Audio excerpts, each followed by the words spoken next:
Bom, sejam todos bem-vindos a mais uma entrevista. Vocês sabem que todo sábado nós temos uma atividade aqui da Web Conference. Uma vez por mês temos um entrevistado, um especialista em uma temática específica. E hoje temos a professora Rosa Nader, especialista na área de verbetes, na construção de verbetes, na verbetografia, um programa que mais à frente ela vai nos explicar.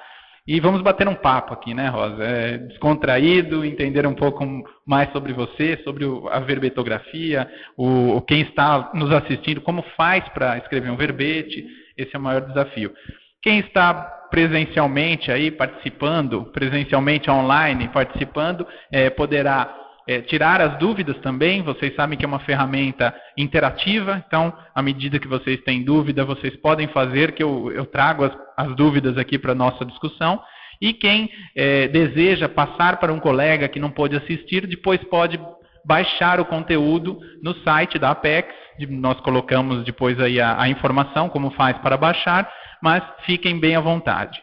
Bom, eu vou começar aqui a nossa conversa pedindo para a professora Rosa falar um pouquinho sobre a chegada dela na Conscienciologia, como que foi esse inteirinho inicial, esse primeiro contexto seu, Rosa. Sim, a primeira palestra pública que eu assisti foi em 87, tempo, 87. Né? Só que eu só consegui fazer os P's na época dos P's em 94. 94. Me chamou muita atenção a palestra que eu assisti, foi com a Malo e com o Wagner Alegretti. Certo. Porque na época eu vivenciava um processo complicado com a minha filha, ela tinha então 14 aninhos. Ela tinha catalepsia projetiva todo dia e eu não sabia o que era. Ela acordava de madrugada aos gritos e falava que estava morrendo, que não conseguia se mexer e eu não sabia o que era. E aí, quando um amigo meu falou, vai ter uma palestra, lá nessa época eu trabalhava na UF, né, na Federal Fluminense, lá em Niterói, e a universidade tinha emprestado uma sala para eles fazerem a palestra. E aí eu fui. Eu também eu tive uma adessoma do meu caçula, né? Eu já estava assim, sensível para essas coisas, né? Já tinha feito um movimento ali inicial. Só que aí, chegando lá, eu entendi que o processo da minha filha não era de doença, era da catalepsia projetiva. Cheguei em casa, informei, o nome dela é Fernanda, e a partir daí ela começou a lidar melhor com essa situação. E assim, ficou na minha cabeça aquela questão assim, é um local onde eu gostaria de desenvolver assim, algum estudo, porque o que marcou muito foi a interdependência. Não era nem a dependência da religião, nem a independência da pessoa que não tinha nenhuma ideologia, assim, nenhuma filosofia mais assim, de vida. Então, entendeu? A palavra interdependência... A interdependência me marcou junto com essa questão aí que resolveu um problema familiar meu, né? Só que eu ainda borboletei muito, sabe?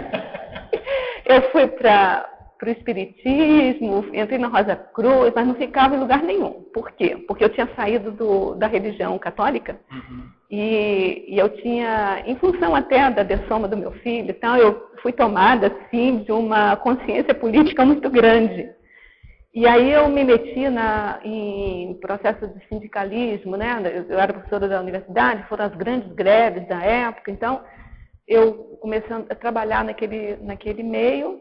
Eu sei que aí eu resolvi que católica eu não tinha condição mais de ser, que era o ópio do povo, sabe aquela coisa meio de política, né? Então que eu ia ser espírita, porque lá ia se estudar o que é fazer assistência. Então assim, a minha busca sempre foi o que fazer, como fazer assistência. Processo assistencial.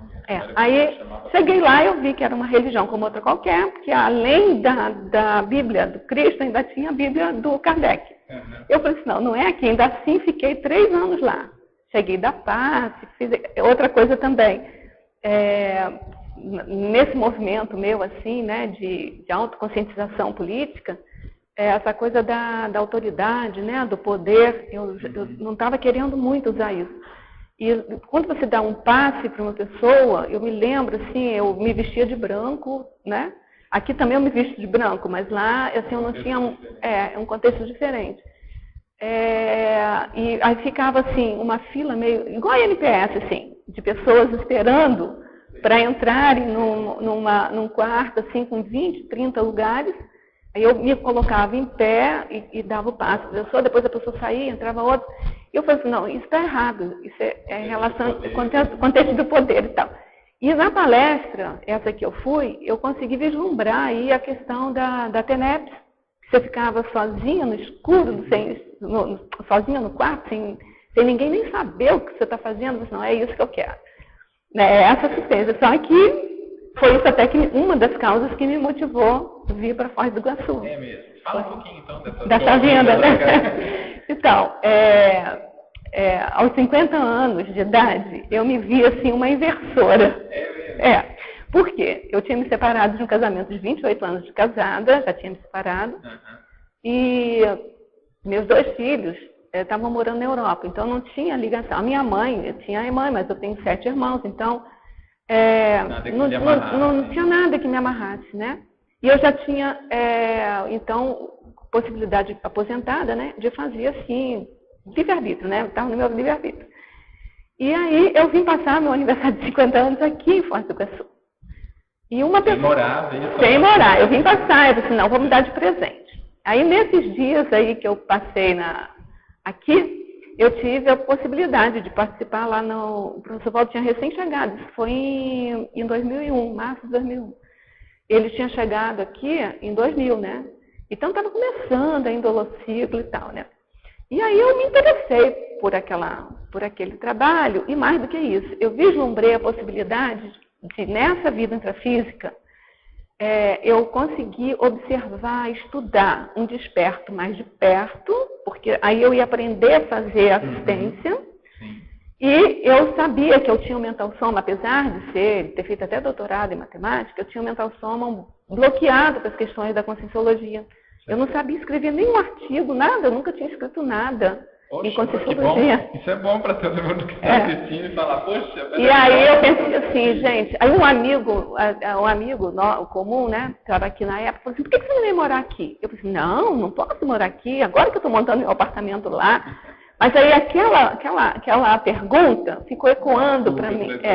Eu sei que isso foi em março. Quando chegou em maio, eu já voltei para alugar apartamento. E em julho eu já estava morando aqui. Sabe? Foi rápido, sim, porque eu não tinha o que me impedisse, né? Só que eu vim morar aqui por 2 anos. Eu falei assim, não, em 2 anos eu aprendo a fazer assistência e vou. Até hoje eu estou tentando ver se eu consigo melhorar a minha assistência aqui. Mas assim, então os 2 objetivos meus era desbloquear o mental soma, trabalhar com o mental soma, então já vim aqui voltada mesmo para trabalhar no holociclo, né? Com a enciclopédia, o professor Valdo já estava começando a fazer enciclopédia. Muito interessante. A Rosa, deixa eu ver ali. A Rosa, a Ana de São Paulo falou, Rosa, como a sua trajetória é parecida com a minha. Já passei por quase todas as religiões que existem na Terra. Ela também experimentou, né? Buscadora borboleta. Eu ainda passei pela ciência. Ainda foi também pela ciência. Estava na universidade, pesquisando bastante. Eu borboletei bastante. Tá certo. O comentário foi para a professora Rosa. Isso mesmo. Tá certo. Vamos falar um pouquinho do tema. Verbetografia. O que é um verbete? É bom para quem não sabe, é bom um esclarecimento, né? Por favor. Então, eu estou até com um exemplar aqui de um verbete. Certo. Ótimo. Então, o verbete é um bloco de informações. Vamos ver se o Rodolfo consegue fazer um zoom aqui no verbete. Rodolfo, por favor. É um conjunto, um bloco de informações que ele explica algum tema, né? Ele compõe aí uma referência, um livro de referência, ou um dicionário, ou uma enciclopédia, e normalmente ela tem um título, é um título de entrada, que pode ser uma palavra ou uma expressão, que normalmente vem em negrito. No caso da enciclopédia da Conscienciologia, ele tem todo um formato específico, né? Então, cada verbete, ele tem uma entrada cercada aqui dentro de um retângulo, né? Onde ele não só aparece em negrito o título do verbete, como embaixo ele tem, entre parênteses, a especialidade a qual aquele verbete está vinculado. Entendi. Tá? E todo o resto disso aqui, ó, aqui no caso, esse verbete aqui, nós temos, então, 3 páginas, certo, de né, conteúdo. de conteúdo de verbete. Esse conteúdo todo aqui, ele explica qual o tema, qual a entrada da enciclopédia. Personalidade humana. E foi desenvolvido dentro da especialidade de Sociologia. Não sei se ficou claro. Sim, tá? sim. Então, e a verbetografia seria a escrita do verbete. É um logismo que a gente acabou criando, porque a gente tem o quê? Desde o início desse ano, a gente organizou um programa, a gente quis chamar de programa, porque não é aula, nós não queríamos dar o sentido assim de curso, de aula, sabe? Uhum. Nós queríamos dar o sentido assim de um grupo escrevendo verbete. E aí a gente reuniu, eu e o professor Amin, a gente está coordenando esse programa, a verbetografia. A gente organizou então em 16 aulas, debates ou módulos, 16 né? módulos. 16 módulos. Programa. É uma vez por semana, é parecido com uma dinâmica parapsíquica, só que é uma dinâmica mental somática. A gente faz o MBE no início para mobilizar, para limpar um pouco, para entrar um pouco mais, né, dentro do campo montado ali. Certo. Mas assim, o tempo todo, são 3 horas de trabalho em verbete. A escrita do verbete. Escrita do verbete. Então o que a gente faz é dar uma orientação, o mínimo que a gente é capaz de usar de tempo, né, em 3 horas. Isso varia entre 20 minutos, meia hora, às vezes leva até 1 hora para fazer o que a gente... Porque também não é uma aula só teórica, é uma aula debate que a gente está chamando.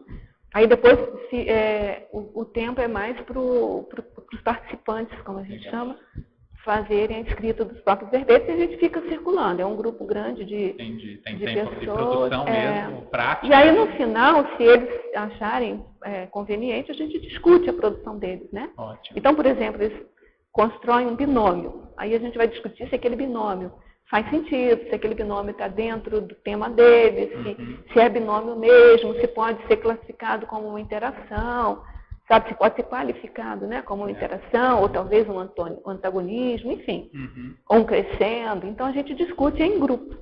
Que bom, tá? Então temos já uma interação ali, tem uma heterocrítica, então dá uma... Mas isso quando eles escolhem fazer essa Sim, fica disponível para quem quiser. Tá certo. Para quem está nos assistindo, qualquer dúvida, se não entender uma palavra, nós utilizamos muitos neologismos aqui, né? na ciência conscienciologia. É importante que vocês façam a pergunta, tirem as dúvidas para que seja esclarecido, para que nada fique sem uma interpretação correta. Né? E como eu acabei não falando inicialmente, como estamos aqui tratando de um tema, estamos falando da ciência conscienciologia, é importantíssimo a gente falar do princípio da descrença, que é um dos pilares da conscienciologia, que é o não acredite em nada, nem mesmo no que for falado nessa entrevista aqui, nos cursos que vocês assistem, experimente, tenha suas próprias experiências. Essa é o mais importante, para que não fique no contexto religioso, no dogmatismo, vamos refutar, vamos discutir. Bom, Rosa, voltando então, depois nós vamos voltar aqui no contexto do programa, a verbetografia, porque vai que alguém se interessa, queira participar, eu quero mais alguns dados mais à frente.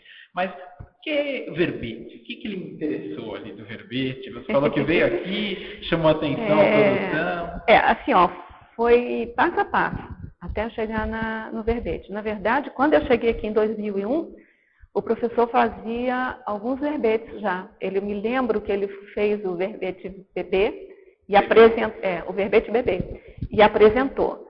E para aquele verbete bebê, eu trabalhei muito, fazendo fichamento, que é o primeiro trabalho que a gente faz quando chega no holociclo, né? É um trabalho excelente para desassédio mental somático, né?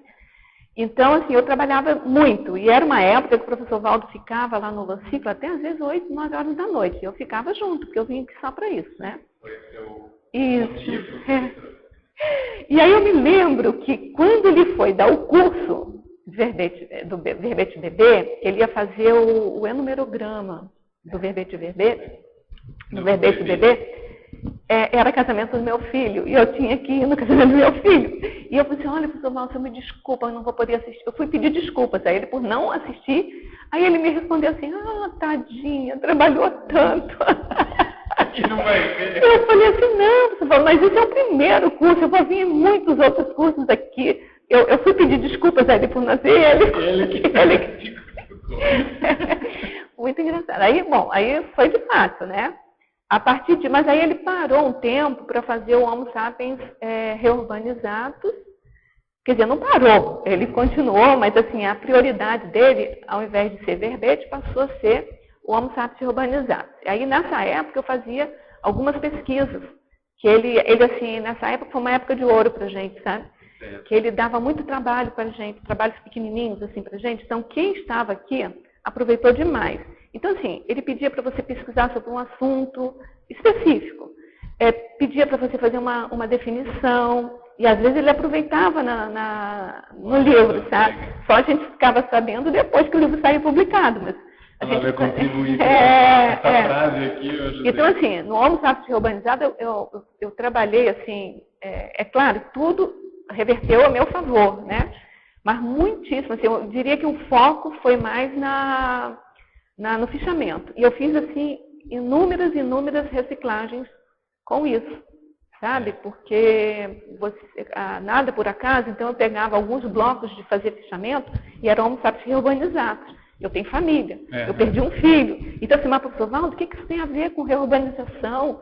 E aí ele falava. Quando ele falava, eu me via naquela situação. Entendeu? Aula constante. Então, assim, eu sofri assim, positivamente. Entrei em muitas crises nessa época. Isso. Aí depois eu tive que me ausentar durante 1 ano e meio, porque foi quando o CAEC passou para a associação, e eu fiquei na liderança do financeiro durante 1 ano e meio. Aí eu me afastei, que não dava tempo de fazer nada mesmo. Depois eu voltei. Quando eu voltei, já estava a era do Homo sapiens pacíficos, né? E aí eu me lembro que a primeira listagem que ele já me deu, não só fazer definição, me deu para fazer definição também, mas aí me deu uma listagem, fazer dos grupos revolucionários. E aí eu comecei a fazer. Aquilo eu ficava tensa, porque eu não tenho muita cultura geral assim, né? Porque eu sempre estudei matemática, e eu não tinha muito criando filho, estudando matemática.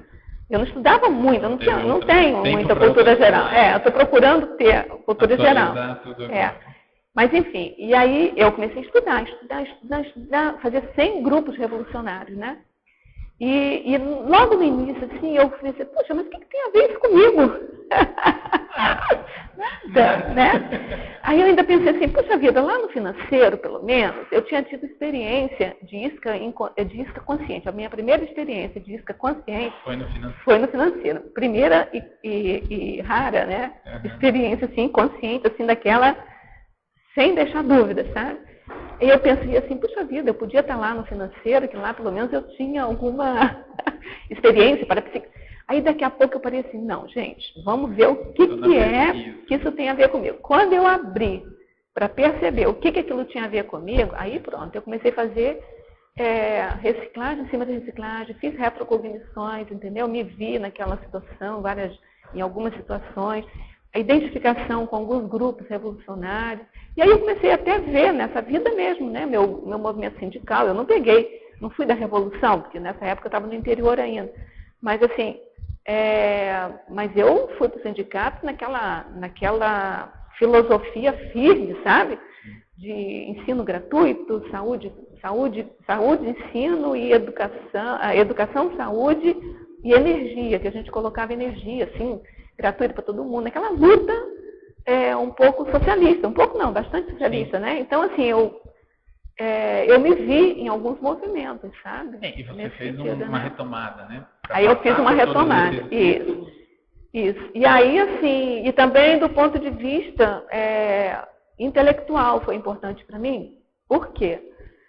Porque a minha autoestima com escrita era baixíssima, ainda não é tão alta, mas era bem mais baixa, né? E, para minha surpresa, apesar de quando o professor Walter recebeu a tal da lista, né, dos grupos revolucionários, eu tinha colocado como lixão, entendeu? Sem nenhuma preocupação com a forma. E o professor Valdo, ele batalha muito com a gente, com a questão da forma. E aquilo, assim, em meio da tertúlia, ele dizia que eu era confusina, e, assim, ele me fazia, assim, uma série de intervenções, assim, meio difíceis de você aguentar. E aí eu ficava, assim, naquela aflição, né? Depois ele me deu uma outra listagem para fazer, que foi Tratado de Paz. Enfim, aí eu fui fazendo aquelas listagens, né? E para minha surpresa, quando saiu o livro, muita coisa que eu tinha feito estava lá. E aquilo me deu um banho, assim, de ânimo com aquilo. Mas, então, assim, de grupos revolucionários, você foi fazer a segunda pesquisa sobre... paz.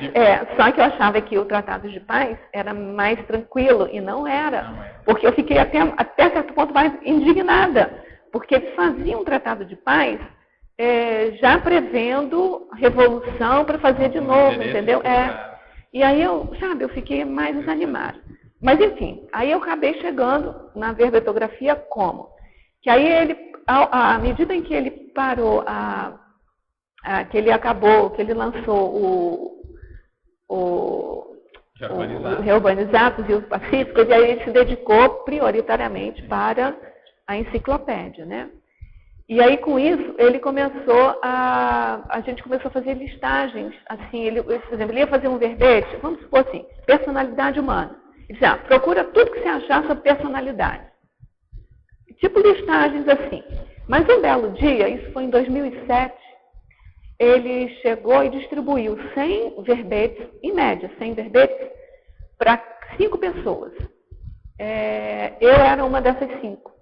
Para fazer o quê? Para expandir esses verbetes. Coletar informação. Não, mas o verbete estava pronto. Então, é assim, não é só coletar. O verbete estava pronto, o tema estava pronto. O tema já estava discutido nas tertúlias. As tertúlias eram lá naquele restaurante ainda. No restaurante. Então, assim, os verbetes prontos, que eu digo, publicados. Só que eles estavam no modelo anterior. Certo. Que agora a gente tem 6 divisões, a gente depois vai voltar a falar nisso, né? Antes não tinha divisão. Hoje a gente tem a divisão fatuística, que tem personologia, fatologia e parafatologia. Naquela época tinha atos, fatos e parafatos. Não sei se você lembra. Então ele pediu o quê? Ele pediu para a gente expandir. Por exemplo, pegar dentro dos atos, fatos e parafatos, ver o que podia ir para estrangeirismologia, o que podia ir para detalhismo, que aí já estava numa nova fase. E, por exemplo, se não tivesse dentro do detalhismo, por exemplo, uma seção binomiologia, que a gente criasse, sugerisse um binômio para aquele verbete. É isso que é considerado expandir um verbete. Entendi. O verbete já está publicado significa discutido, discutido na tertúlia. Certo. Né? E aí você expandir é você sugerir itens de acréscimo para aquele verbete. Sejam eles itens para serem incorporados em alguma seção já existente ou até mesmo uma seção nova. Tá? Entendi. E aí eu levei 6 meses para fazer, mesmo levando 6 meses para fazer, um sufoco, uma insegurança. 100. No meu caso foram 96. Mas a média de 100 para cada um. Bastante. Aí eu levei 6 meses. Um sufoco, uma insegurança, achando que nada servia, sabe? Tá bom. Aí quando eu entreguei a ele, e aí eu entreguei no ciclo, quando eu cheguei no restaurante da tertúlia, as pessoas já foram me receber assim. Professor Valdo falou que você é um gênio, que você que está criando uns monstros aqui, que você não sei o quê. Ai, que bom que ele gostou, né? Tempos depois eu fui pegar, quando saiu a primeira obra escrita dele, ele não tinha aproveitado quase nada, sabe? Aí eu fui lá, não aguentei, né? Fui lá no holociclo e falei assim, professor Valdo, me diz uma coisa. Todo mundo sabe que eu sou um gênio, que eu sou melhor. Você não aproveitou nada? O que você fez? Ele falou assim, porque você era muito quietinha, muito para baixo, precisava de levantar. Eu não posso fazer isso com qualquer pessoa. Ele falou para mim. Mas com você funcionou. Porque a essa altura, quando eu fui perguntar a ele, eu já estava assim, mais segura, sabe? Já estava com o meu grupo de expansão de verbetes. Depois a gente pode falar mais um pouco disso. Grupo de expansão de verbetes. Então, assim, eu já estava mais segura. Então, eu fui capaz de perguntar para ele. Certo. Porque, assim, ele me levantou a bola e, na verdade, ele Não aproveitou tanto, sabe? Então, assim, ele ainda pede, não, mas é porque eu não acabei de fazer ainda. Eu falei, não, professor Valdo, fica tranquilo, porque nem eu mesmo aproveitaria. Eu só estou interessada em saber qual foi a técnica que você usou, entendeu? Legal. Mas fez sentido aquilo para você? Né? Para mim fez, porque assim, foi um primeiro trabalho, e o fato dele elogiar não é que a gente vive em função de elogio, né? Mas assim, eu me sentia mais autoconfiante realmente, sabe? A minha autoestima melhorou um pouco mais. E eu me sentindo um pouco mais autoconfiante, eu fui capaz de continuar fazendo as expansões, porque aí, antes até de formar o grupo, né? Eu pegava todos os verbetes que saíam a partir daquela data, né? E vê só, são 100 verbetes com 5 pessoas, são os 500 primeiros verbetes. A gente estava muito fresquinho ainda, né? O negócio em verbetes. Então, a partir dos 500, né? Eu comecei a pegar qualquer verbete que vinha, eu expandia ele, sabe? Expandia isso. Por exemplo, se tinha uma sinonimologia com 3 itens, eu sugeria uns 10 para fazer o máximo. Porque aí ele apareceu com o máximo, depois eu já estou antecipando, né? Não, tudo bem, não tem problema não. Então, que é um critério, ele cria, porque o professor Valdo é muito, muito interessante a forma dele trabalhar, né? Ele tem critérios de avaliar a própria obra. Então, por exemplo, antes, eu passei também por uma experiência excelente com ele, foi enumerograma, sabe? É um critério que ele tem de avaliar o conforto do texto.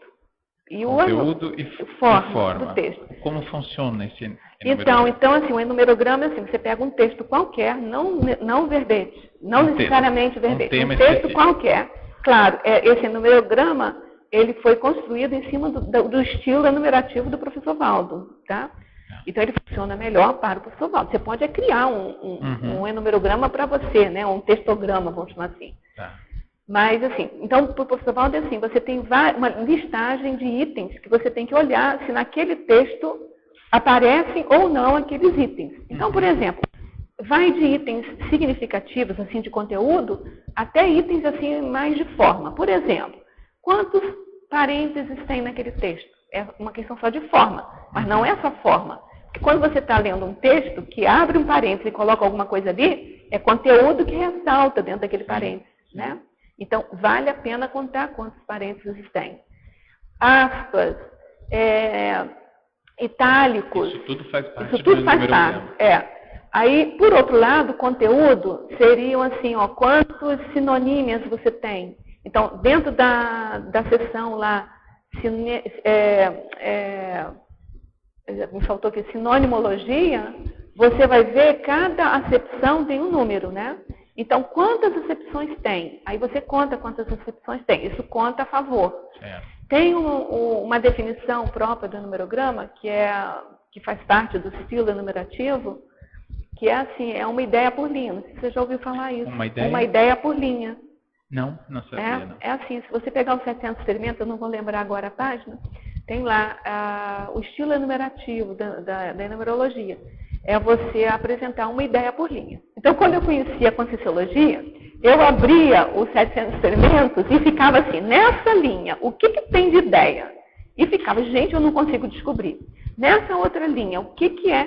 Mas não é assim que funciona. É como se fosse uma densidade demográfica, sabe? Se você conta quantos habitantes tem, quantos quilômetros quadrados tem, você faz uma divisão de habitantes por metro, quilômetro quadrado. Sim. A mesma coisa, você conta todos os itens que estão naquele texto, conta quantas linhas tem o texto e faz uma divisão, uma razão para você ver a densidade de ideias por texto. Poxa vida. Então, se tem uma ideia por linha, essa razão vai dar igual a 1. Se tem mais ideias por linha, essa razão vai dar maior do que 1. Não é à toa que você é matemática. É matemática, né? Então, tem que fazer muita conta. Para chegar nisso, uma vez ele me colocou na frente dele lá no Holociclo para fazer com ele um texto. E foi muito bom, porque eu achava que o texto dele já nascia pronto. E não, assim, ele chegava de manhã com uma versão do texto. Aí o enumerograma tinha lá uma certa quantidade de itens. Quando chegava no almoço, ele já vinha com uma outra versão e já tinha descoberto, já tinha construído outros sublinhamentos, sabe? Binômios, trinômios, né? E aí eu fui vendo que depois do texto escrito, ele olhava e falava assim, olha, Rosa, isso aqui, olha, você não acha que aqui dá uma dupla? Dá uma dupla. Então, ele já redigia aquilo de modo a aparecer a dupla. Um exemplo, se eu dissesse assim para você, na convivência nossa aqui do dia a dia, é importante você admirar e discordar das pessoas no dia a dia. Isso é uma coisa. Outra coisa, eu disse assim, olha, aqui no dia a dia é importante você aplicar um binômio de admiração e discordância. Dá uma outra ênfase. Sim. E isso conta ponto pelo enumerograma. Porque quando você coloca o binômio admiração e discordância, ele vai em itálico, ele tem toda uma forma de você expressar isso. Tá Aí certo? são duas, é como se fossem duas ideias ali dentro. No caso ali seriam duas ideias. Interessante. Tá certo? Eu nunca tinha parado para pensar. Isso. Então, aí eu fui aprendendo que não só o texto não nasce pronto. Você tem um texto e depois você vai burilando aquele texto para ele ficar com maior ênfase, com maior impacto sobre o leitor. Interessante. Né? Isso eu aprendi a enciclopédia ela é toda escrita a enciclopédia é escrita pelo estilo enumerativo, pelo apostilhamento. Tá certo. Cada parágrafo tem uma palavra-chave em negrito, né? Legal. Que no caso a gente chama de seção. Mas o critério de avaliação do texto para o verbete, ele fez um critério mais simples de fazer, que é esse trinômio página, máximos e logias. Ele, então, é mais quantitativo do que o enumerograma. O enumerograma ele é um misto de quantitativo e qualitativo. Mas por quê? Porque a fórmula formal do verbete já pressupõe uma qualidade. Então, seria você contar qualidade. Entendeu? Então, assim, apesar desse padrão de qualidade, do máximos e logias, ser quantitativo, a qualidade já está implícita, então não tem muito problema. Sabe? Antes de passar, então, para entender um pouco mais esse trinômio, temos duas perguntas aqui. Uma que ficou um pouco para trás aqui, que a Ana de São Paulo também falou, se estudar os verbetes é uma boa forma de aprender a desenvolvê-los. Para desenvolver, a criar, o estudo ajuda. Com certeza. Cada verbete, assim, eu fiz poucos verbetes. Estou fazendo mais um. Mas assim, se eu tenho que fazer uma sessão, eu estudo aquela sessão profundamente em todos os verbetes. Para ver como é que... Por exemplo, eu não sabia... Porque assim, gente, a gente está aqui perto do São Paulo, mas ele nunca ensinou a gente a fazer, por exemplo, um sinergismo. Nunca ensinou a fazer um binômio. A gente vai aprendendo... Corre atrás, faz a leitura do verbete. Isso. Então, o que eu fiz? Ela é de São Paulo, não, né? Ela é de São Paulo. Eu não sei se ela está no Lexicologia. Na próxima semana a gente vai estar lá no Lexicologia, onde eu apresento um antagonismologia, que eu me baseei no verbete do professor Valdo, na enciclopédia. Então, assim, o que eu fiz? Eu estudei a seção de antagonismologia em todos os verbetes. E aí eu comecei a abstrair ali quais eram os métodos que ele poderia ter usado para fazer. Então, por exemplo, eu descobri que o antagonismo não é necessariamente uma coisa incompatível com a outra. Eu consegui descobrir que ele, às vezes, constrói um antagonismo que é por diferença.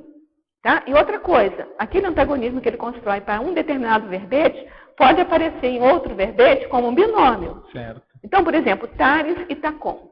Tem um verbete que ele coloca como antagonismo. Por quê? Porque naquele verbete, eu não me lembro qual o título, mas é alguma coisa de prioridade.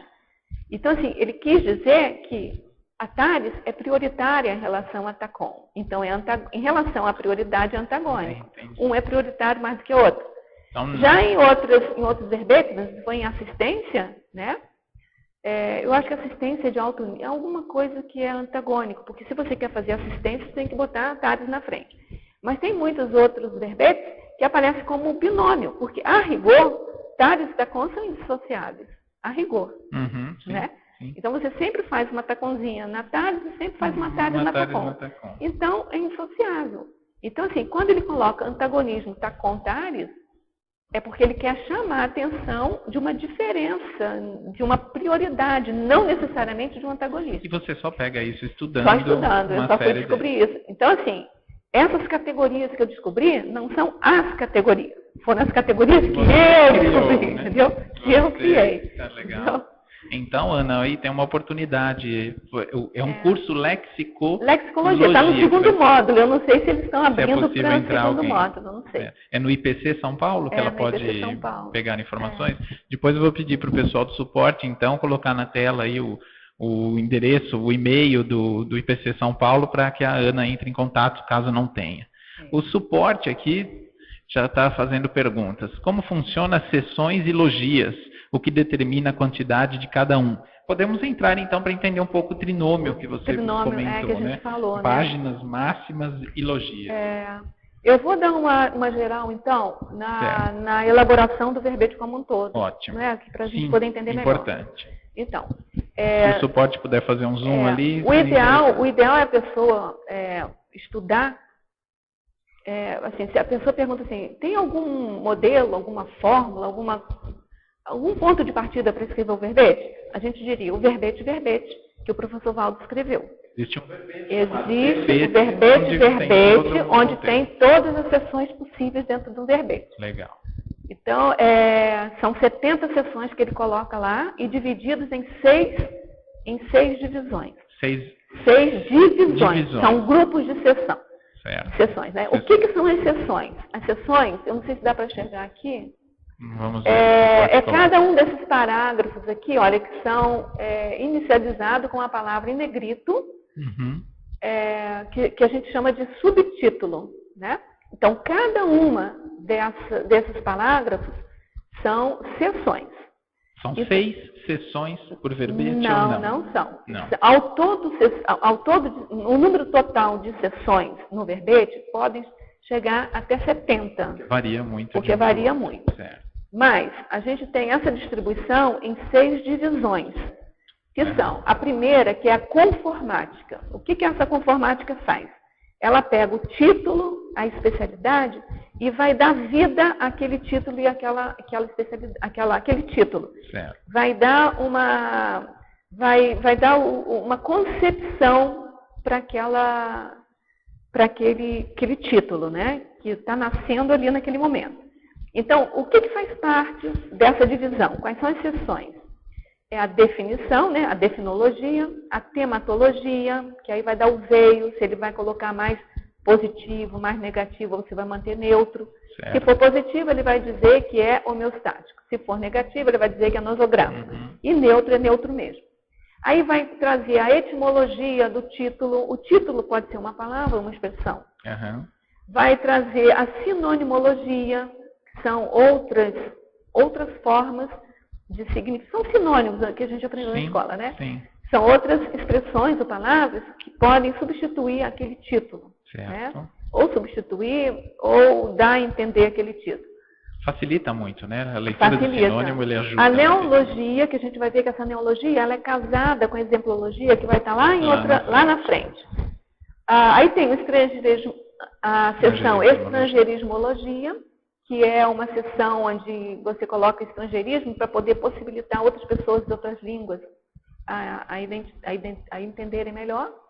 A tributologia, essa tributologia ele vai dizer para você se esse verbete ele é mais ligado ao soma, aos sentidos somáticos, ou à parapercepção, ou às faculdades mentais. Certo. Tá? Isso tudo no primeira divisão. Isso tudo na primeira. Então, assim, ele te dá uma conformada no teu verbete. Você entra para ler o verbete já sabendo... Tem uma base. Uma base ali. Uma base dele. Aí vem a fatuística, que é uma outra divisão. Essa outra divisão, ela tem 3 seções, que são a pensionologia, fatologia e parafatologia. Que é o antigo ato, fato, para fato nosso. O que é isso aí? É a forma de você pensar, ligada ao título do verbete. São os fatos do dia a dia, do intrafísico, ligados ao verbete. E os parafatos da multidimensionalidade ligados ao verbete. Aí, depois vem o detalhismo. A terceira divisão. Certo. O detalhismo, eu até anotei aqui quantas... São 28 sessões que você pode incluir maior aqui. No detalhismo? Poderia dizer que sim, né? Se bem que maior é relativo, porque às vezes lá lá na argumentologia, ele coloca uma listagem de 100. Tá certo. Já fez verbete com listagem de 200. Então, se a gente quiser chamar maior em termos de quantidade de elogios, pode ser que sim, até o momento, né? Certo. A gente está trabalhando com verdade relativa de ponta, tá? Sim. Mas eu falo mais por quem acompanha. Os verbetes percebe que lá tem uma... até agora o normal é isso, tá? Certo. Então, nesse detalhismo, o que ele vai fazer? Ele vai pegar cada seção e vai explicitar um detalhe daquele título de verbete. Então, por exemplo, só para citar, principiologia. Ele vai pegar um princípio, seja ele da ciência convencional ligado ao título, seja ele da conscienciologia, mas é algum princípio que tenha relação direta com aquele título. E vai colocar ali. Depois tem, por exemplo, teoriologia. Também a mesma coisa, uma teoria que esteja ligada com aquele título. É sempre assim, uma teoria que consiga explicar um pouco mais, entrar em algum detalhe a mais sobre aquele título, para ampliar o conhecimento do leitor. É sempre lembrando a cosmovisão do leitor, visando, né? E assim vai. Laboratoriologia. Quais são os laboratórios que seriam ligados, importantes, ou o leitor fazer para poder entender melhor o verbete, ou mais ligado mesmo direto ao título do verbete. E assim por diante. Tá? Dentro do detalhismo, aliás, dentro de todas as divisões, sempre você tem seções que são fixas e seções que são eventuais. Então, dentro do detalhismo, todas elas são eventuais. A única que é fixa é a última, que é a interdisciplinologia. Sempre, em todo verbete tem que ter. Pode não ter nenhuma outra, mas a interdisciplinologia tem que ter. Dentro dos detalhismos tem que ter pelo menos essa, tá? Aí depois dessa divisão detalhismo, tem a divisão perfilologia. Quarta divisão. Que é a quarta divisão. Nessa perfilologia vai tratar dos perfis. Então são os perfis de consciência, consciex, que estão ligadas a esse verbete. Ou tem interesse no verbete, teriam, né, interesse no verbete, ou que o verbete diz respeito a essa. Que é a masculinologia. Isso, é a elencologia, que é um modo geral, aí, né? Na elencologia entram itens que não têm gênero, né? São masculinos e são abrangentes, né? Por exemplo, a personalidade humana. Não tem ou personalidade humana. É a personalidade humana que pega todo mundo. Na masculinologia, feminologia e tem a hominologia, que é dentro daquela categoria da ciência, né? De espécie, subespécie. Ele vai dizer todas as subespécies que estão relacionadas com aquele título. Então, nessa divisão, trata, então, dos perfis. Depois tem a argumentologia. Dentro da argumentologia é onde você tem um pouco mais de folga dentro da fórmula formal para você colocar, expandir o seu conhecimento sobre o assunto através de sessões, obviamente, mas assim, com maior liberdade. Você pode criar os subtítulos, porque até então, nessas outras... Uma lista de temas, ali é onde entra tudo. É claro que você não vai colocar qualquer assunto, você vai colocar aquele que tem significado. Então, o Sr. Valdo mesmo fala, olha, não é para ficar enchendo linguiça, entendeu? Tem que procurar aqueles temas que são significativos de você expandir dentro daquele verbete, que tenha uma você vai dar uma base argumentativa para aquilo. Isso, para ampliar, sempre na visão cosmofisiológica do verbete. Tá? Para aumentar a cosmovisão do leitor sobre aquele tema. Então, assim, mas a primeira logia, né, a primeira seção dessa divisão é a exemplologia. Depois vem a culturologia, e aí depois entram as sessões mais assim, que você pode argumentar com mais liberdade. Você pode fazer uma taxologia, você pode fazer uma caracterologia, você pode fazer uma tabela, você pode argumentar simplesmente livre algumas... Mas a culturologia sempre tem... A culturologia, ela surgiu de uma maneira eventual, mas atualmente ela está frequente. O professor Valdo já falou, não sei se ele fez alguma modificação agora para o verbete que vai sair agora publicado, né? Eu não sei, estou curiosa para ver. Eu até sugeri para ele colocar como fixa, já que ele usa como fixa, né? Sim. Mas eu não sei se deu tempo de mudar, não sei se ele quis mudar também, então, né? Então está mudando aquele verbete que está sofrendo uma alteração. Talvez tenha alteração. Eu estou curiosa para ver como é que vai ser, para ver as mudanças, né? E aí, a última divisão é a acabativa, como não podia deixar de ser. Fechar, amarrar. Então, a acabativa é a acabativa mesmo do verbete, é amarrar as pontas do verbete. Então, o que entra aqui? Entra a seção remissiologia, onde ele vai fazer remissão para outros verbetes da enciclopédia.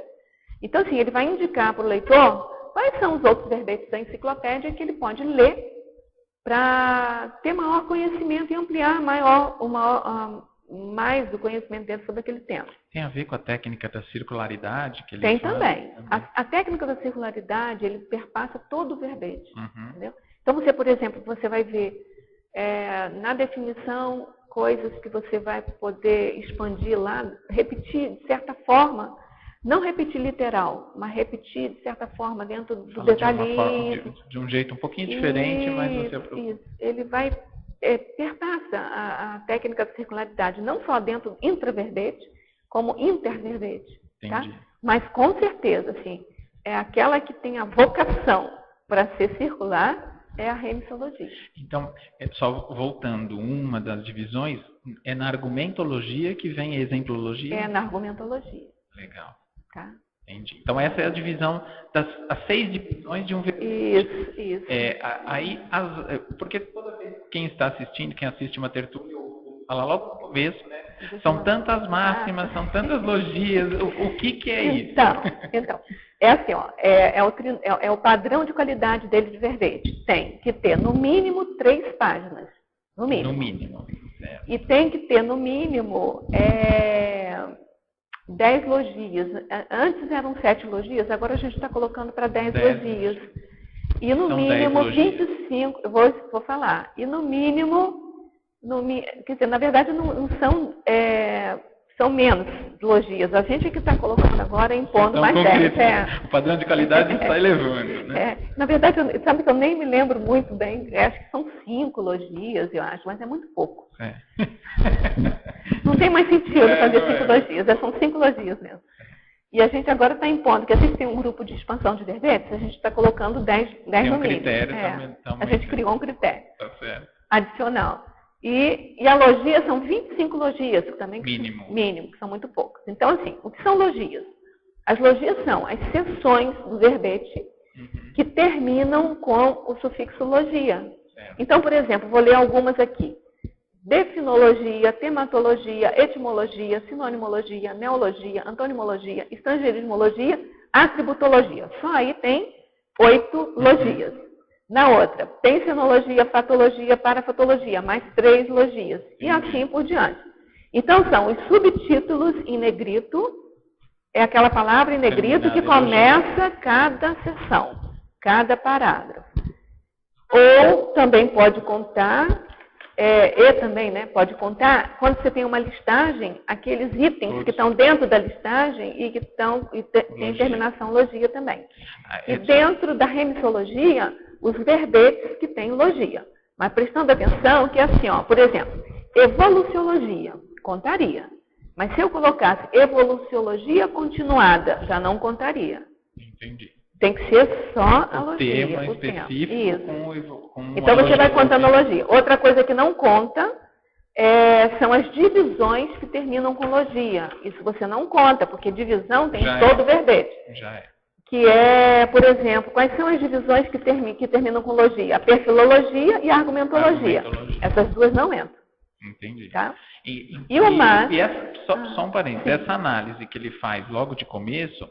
Está dentro da numerologia dele para avaliar o padrão de qualidade do verbete. Isso. Então, no mínimo 25 logias. Se tiver menos que 25 logias, ele acha que o verbete está fraco. Certo. Tá? E máximos. Máximos, vamos ver se a gente entende. É o número mínimo de itens em cada seção. Ou em determinadas divisões. Fala que são 7, alguma coisa assim. Isso, a gente vai ver algumas delas aqui. Então, assim, mas o que é importante notar é que máximo não é o número máximo de item, É um número mínimo de itens para aquela sessão ser considerada ótima, de padrão bom. Tá? Tá. Então eu tenho uma logia sendo discutida. Isso. Então vamos pensar aqui. Vamos pensar a sessão. Sinonimologia. Certo. Ela será um máximo se ela tiver 10 acepções. O que são 10 acepções? Contada de 0, 1 até 10. Uhum. Tá? O númerozinho aparecendo. Tem, porque todos têm, né? Todos têm número. Eu não sei se aí faz parte do confort. Por exemplo, esse que está na minha mão aqui, ó, ele só tem 3. Então começa com 1, 2 e 3. Não é um máximo. Não é um máximo. Se eu tivesse um máximo, teria que ser 0, 1, 0, 2 até 10. No mínimo até... Então assim, faz parte do estilo enumerativo.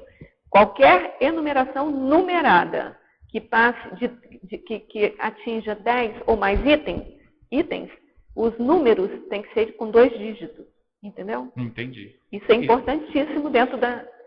Parece uma bobagem, mas não é. Mas e se for menos de 10? Aí é um dígito só. Um dígito só. Até 9 é um dígito só. Tá. Então é um máximo. É um máximo, tá? É um máximo. Eu tenho uma sessão com até 10 itens. Isso. Nessa sessão. Isso para sinonimologia e antonimologia. Certo. Por exemplo, na neologia, eu tenho que ter 4 neologismos para ser um máximo. Entendi. Isso vai depender da dificuldade da sessão. Então, a sessão neologia dificilmente passa de 4. Dificilmente. Acho que eu não percebi, não tenho aqui de memória nenhum verbete que tenha mais do que 4 neologismos. Uhum. Entendeu? Tá. Então, assim, o 4 seria o máximo. Então, quando você faz um verbete com 4 neologismos, nossa, aquilo é uma... Porque ali é uma especificidade isso, muito detalhado. Muito então, detalhado. O que o Mauro Francisco está perguntando ali, o que são os máximos citados no início da leitura, é um tema em uma das sessões, quando eu tenho uma expansão de mais do que aquele mínimo. Que são 10 itens, então... Isso, no caso, o 10 vai depender. Se eu estiver na sinonimologia, na antonimologia, são 10. Se eu estiver na neologia, são 4. Se eu estiver, por exemplo, na estrangeirismologia, são 7. São 7. Cada seção do detalhismo são 7, com exceção da interdisciplinologia, que são 10. Entendi. A própria divisão, quando a divisão tem mais de 20 ou mais seções, a divisão ela é o máximo. Máximo também. Entendeu? Quando a fatologia, a parafatologia, tem 20 ou mais linhas, são o máximo. Entendeu? Cada um é o máximo. Então, acho que ficou claro ali para o Mauro. Tem um outro máximo que é bem mais difícil de você perceber, que é quando você tem uma enumeração não numerada. Enumeração? Não numerada. Dê um exemplo. Vou te dar um exemplo aqui. Quer ver?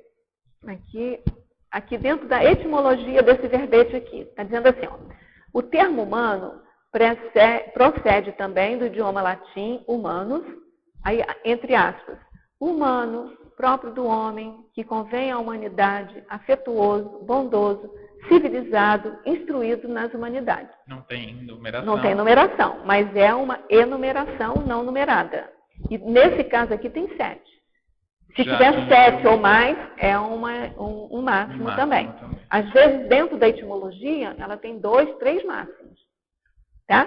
E às vezes, dentro da definologia, pode acontecer de você ter o máximo. O máximo dentro da definologia seria o caso de você ter uma enumeração de 7 itens não numerados. Ele fica quase que imperceptível se você não tiver olhos de ver.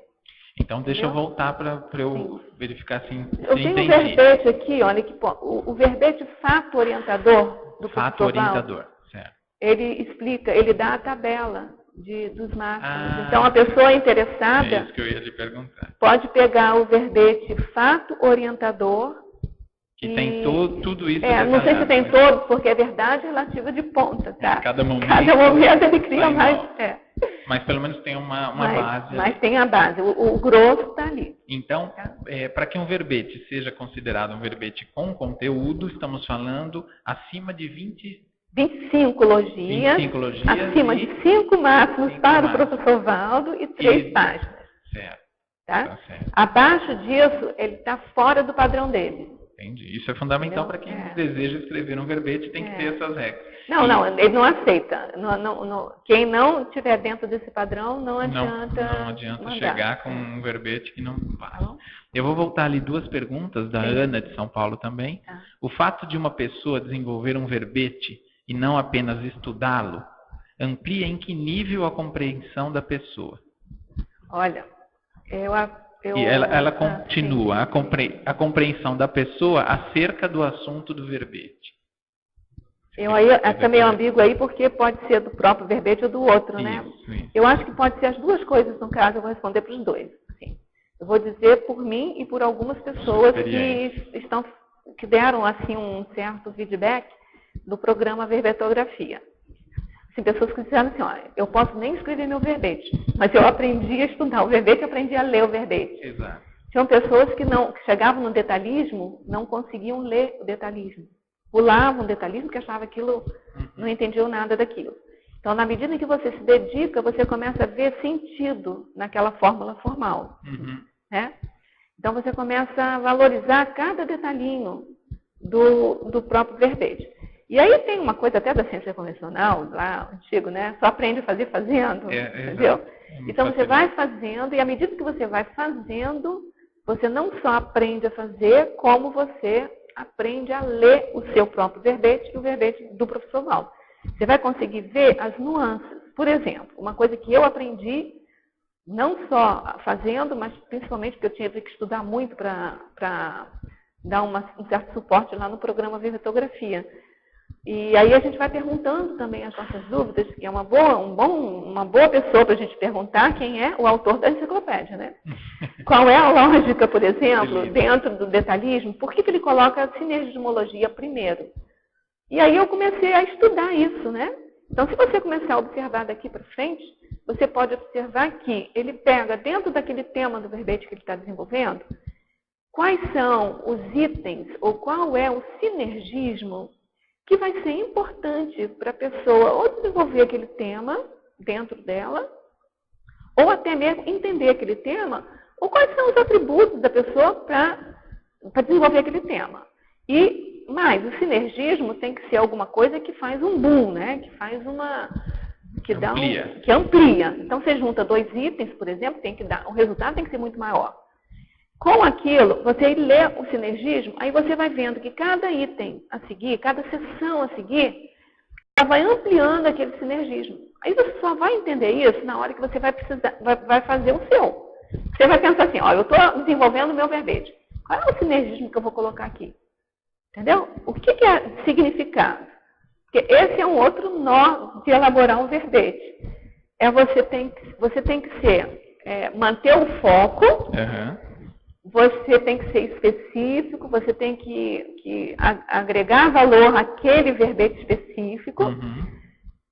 Não pode ser muito generalista, sabe? Porque, por exemplo, se você botar Código Pessoal de Cosmoética, vai servir para qualquer verbete. Tem a lei da causa e efeito, vai servir para qualquer verbete.